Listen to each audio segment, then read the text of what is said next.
High বন্ধুরা, আজকে তৈরি হচ্ছে পনির, ফুলকপি আর সয়াবিন দিয়ে কারি।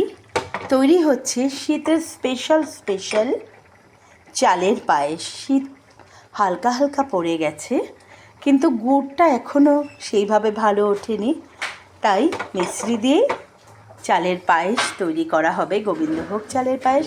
দুধ এখানে ফুটছে। এখানে 1.5 কিলো থেকে 2 কিলোর মতন দুধ নেওয়া হয়েছে। এখানে ক্ষীর করে রাখা হয়েছে। এখানে কিশমিশ এবং ওখানে রয়েছে সাদা,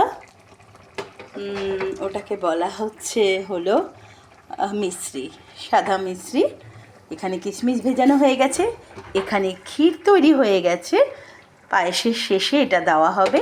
এবং এখানে দুধ ফুটছে।